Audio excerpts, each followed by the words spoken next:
Recall that Greg Jacob, the Vice President's counsel, stated that Mr. Eastman acknowledged he would lose 9-0 if his legal theory were challenged in the Supreme Court.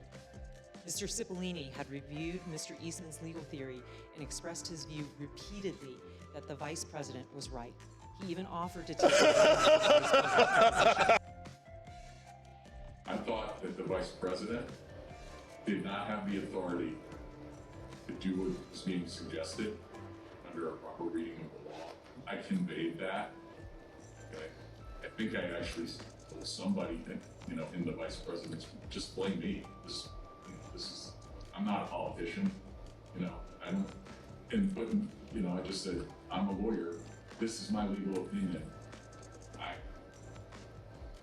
But let me tell you this. Can I say a word about the Vice President? Please. I think the Vice President did the right thing. I think he did the courageous thing. I have a great deal of respect for Vice President Pence. I worked with him very closely. I think he understood my opinion. I think he understood my opinion afterwards as well. I think he did a great service to this country. And I think I suggested to somebody that he should be given the Presidential Medal of Freedom for his actions.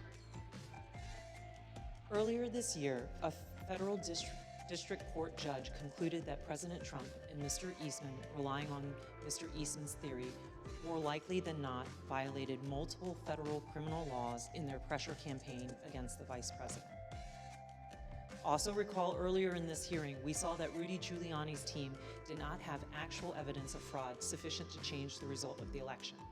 That's important because as January 6th approached, the Republican members of the House and Senate were looking for reason to object to the electors. No real evidence was ever given to them. And we know that Republican members of the House received a memorandum from the chairwoman of the House Republican Caucus in the days before January 6th, explaining in detail the many constitutional and legal problems with objections and describing the principal judicial rulings dismissing the claims of widespread fraud. But their plan to object to the certification of the election on January 6th went forward anyway. The next day, on January 5th, the day before the attack on the Capitol, tens of thousands of people converged on Washington. While certain close associates of President Trump privately expressed concerns about what would occur on January 6th, other members of the president's inner circle spoke with great anticipation about the events to come. The committee has learned from the White House phone logs that the president spoke to Steve Bannon, his close advisor, at least twice on January 5th. The first conversation they had lasted for 11 minutes. Listen to what Mr. Bannon said that day after the first call he had with the president. All hell is going to break loose tomorrow. It's all converging, and now we're on, as they say, the point of attack, right? The point of attack tomorrow. I'll tell you this, it's not going to happen like you think it's going to happen. Okay, it's going to be quite extraordinarily different. And all I can say is strap in. From those same phone logs, we know that the president and Mr. Bannon spoke again on the phone that evening, this time for 6 minutes. That same day, on the eve of January 6th, supporters of President Trump gathered in Washington, D.C. at another rally. This rally was held at Freedom Plaza, which is located near the White House, and featured some of the speakers who Katrina Pearson and others deemed too extreme to share the stage with the president the next morning. And as this rally was underway, the president asked members of his staff to come to the Oval Office. Let's hear from the White House aides who were in the Oval Office that night. I was in the Oval Office, and he had asked me to open the door so that he could hear. I guess there was a concert or a rap or something going on. Did he say anything other than just open the door? He made a comment. I don't remember specifically what he said, but there was a lot of energy. When we walked in, the staff was kind of standing up and assembled along the wall, and the president was at the desk, and Dan Scavino was on the couch, and the president was dictating a tweet that he wanted Scavino to send out. Then the president started talking about the rally the next day. He had the door of the Oval open, to the Rose Garden because you could hear the crowd already assembled outside on the ellipse, and they were playing music, and it was so loud that you could feel it shaking in the Oval. He was in a very good mood, and I say that because he had not been in a good mood for weeks leading up to that, and then it seemed like he was in a fantastic mood that evening. He asked if members of Congress would be with him tomorrow. And what do you understand by me voting in his favor as opposed to physically with him or anything like that? Yeah, and I took that to mean not voting to certify the election. Then he did look to the staff and ask for ideas of how, if I recall, he said that we could make the rhinos do the right thing, is the way he phrased it. And no one spoke up initially because I think everyone was trying to process what that he meant by that. The president was making notes then, talking then about we should go up to the Capitol, what's the best route to go to the Capitol. He said he should focus on policy accomplishments, and I didn't. What was his response? He acknowledged that and said we've had a lot, something along those lines, and then he fairly quickly moved to how fired up the crowd is going to be. And what did he say about it? Just that they were fired up, they were angry, they feel like the election's been stolen, that the election was rigged. Did he get any indication of how he knew that the crowd was fired up or angry? He continued to reference being able to hear them outside. Through the open door of the Oval Office, the president could hear the sound of the crowd and the music at the rally at the Freedom Plaza. And these are some of the things that they were saying there at the plaza, just blocks from where the president sat that evening, excited for the next day.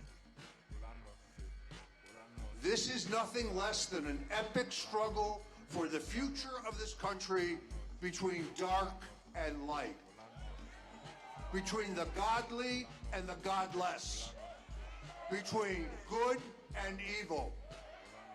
And we will win this fight, or America will step off into 1,000 years of darkness. Tomorrow, trust me, the American people that are standing on the soil that we are standing on tonight, and they're going to be standing on this soil tomorrow, this is soil that we have fought over, fought for, and we will fight for in the future. The members of Congress, the members of the House of Representatives, the members of the United States Senate, those of you who are feeling weak tonight, those of you that don't have the moral fiber in your body, get some tonight, because tomorrow we the people are going to be here, and we want you to know that we will not stand for a lie. We will not stand for a lie. I want them to know that 1776 is always an option.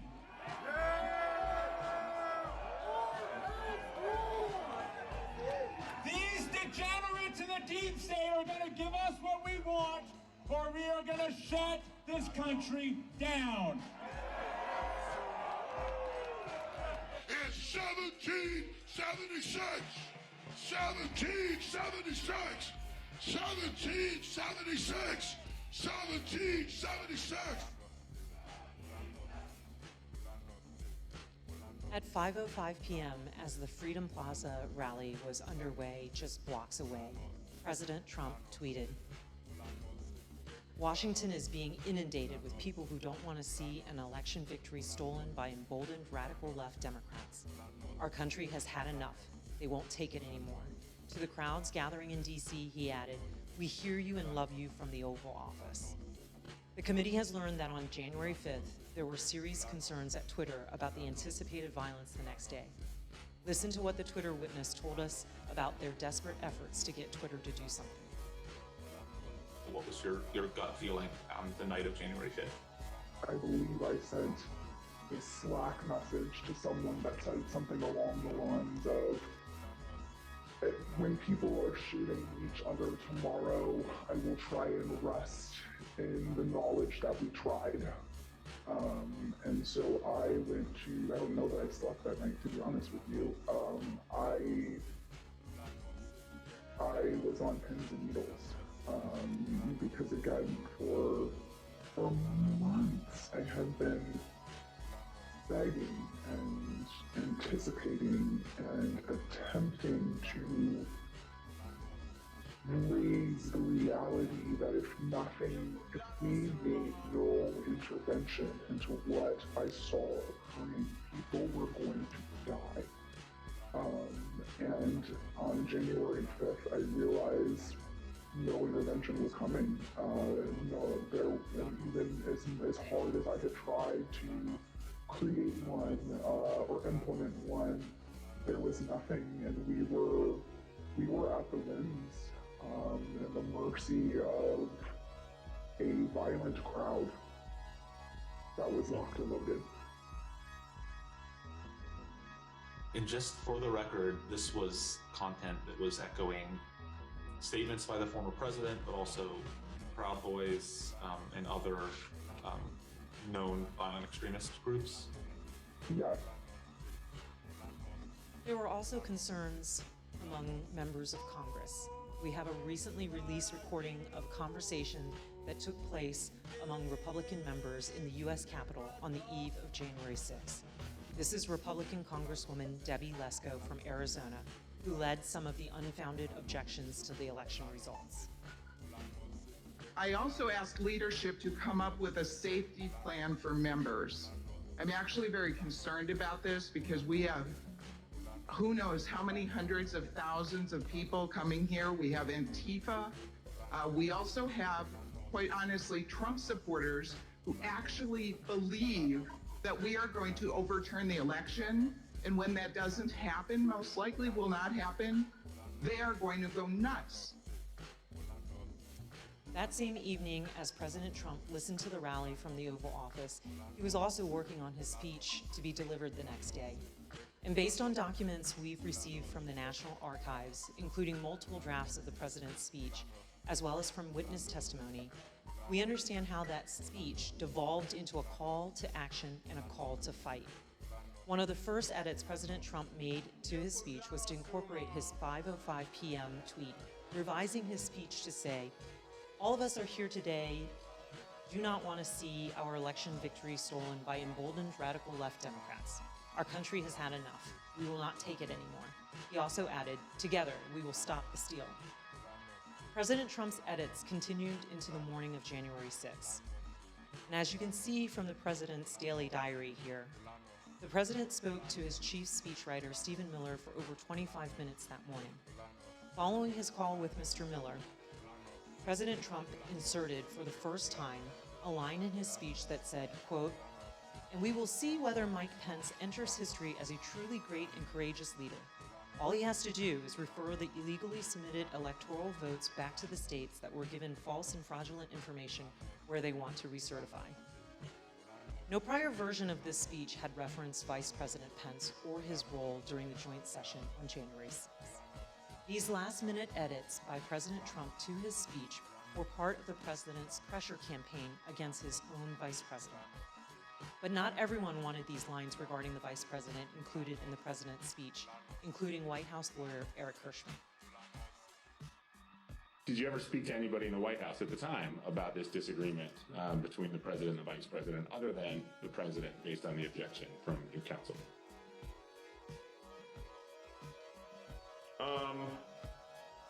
Maybe had a brief conversation about it with Eric Hirschman. Tell me about that. What do you remember him saying to you about this disagreement? I just remember him saying that that he had a I don't want to get this wrong. Sort of something to the effect of thinking that it would be counterproductive. I think he thought to discuss the matter publicly. So it came up in the context of editing the president's speech on January the 6th? I just came from the conversation where Eric knew it was in the speech, and so he had a sidebar with me about it. And so the speechwriters took that advice and removed the lines about Vice President Pence. Later that morning at 11:20 a.m., President Trump had a phone call with the Vice President. And as the committee detailed in an earlier hearing, that phone call was, by all accounts, tense and heated. During this call, the Vice President told the President that he would not attempt to change the outcome of the election. In response, the President called the Vice President of the United States a wimp and other derogatory words. As you can see in this email, after Vice President Pence told President Trump that he would not unilaterally deliver him a second term in office, the speechwriters were directed to reinsert the Mike Pence lines. Here's how one of the speechwriters described President Trump's last-minute change to the speech. And as I recall, there was a very tough sentence about the vice president that was added. President Trump wanted to use his speech to attack Vice President Pence in front of a crowd of thousands of angry supporters who had been led to believe the election was stolen. When President Trump arrived at the Ellipse to deliver his speech, he was still worked up from his call with Vice President Pence. And although Ivanka Trump would not say so, her chief of staff gave the committee some insight into the president's frustration. It's been reported that you ultimately decided to attend the rally because you hoped that you would calm the president and keep the event on an even keel. Is that accurate? No, I don't know who said that or where that came from. What did she share with you about why it was concerning that her father was upset or agitated after that call with Vice President Pence in relation to the Ellipse rally? Why did that matter? Why did he have to be calmed down, I should say? Well, she shared that he had called the vice president a not an expletive word. I think that bothered her, and I think she could tell based on the conversations and what was going on in the office that he was angry and upset, and people were providing misinformation. And she felt like she might be able to help calm the situation down, at least before he went on to stage.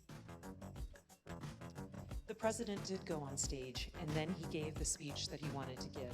It included the formal changes he had requested the night before and in that morning, but also many important last-minute ad-lib changes.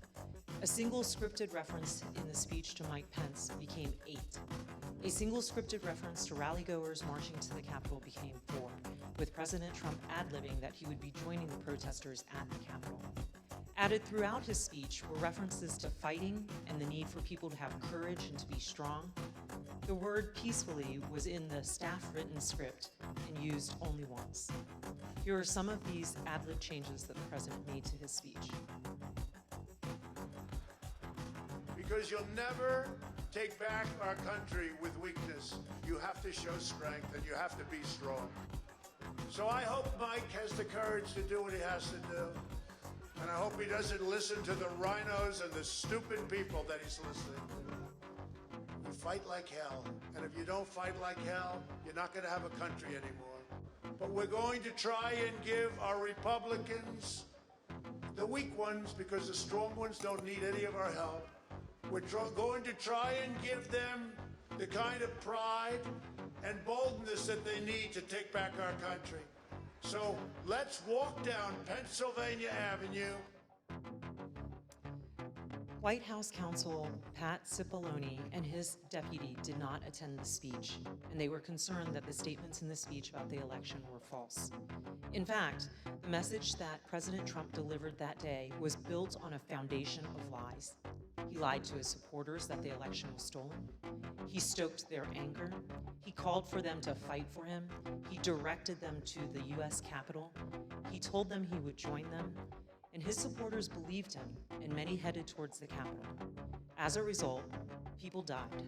People were injured. Many of his supporters' lives will never be the same. President Trump's former campaign manager, Brad Parscale, recognized the impact of the speech immediately.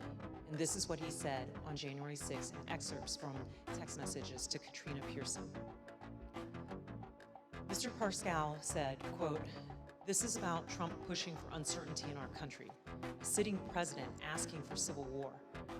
And then when he said, "This week I feel guilty for helping him win," Katrina Pearson responded, "You did what you felt right at the time, and therefore it was right." Mr. Parscale added, "Yeah, but a woman is dead. And yeah, if I was Trump and I knew my rhetoric killed someone." When Ms. Pearson replied, "It wasn't the rhetoric," Mr. Parscale said, "Katrina, yes, it was."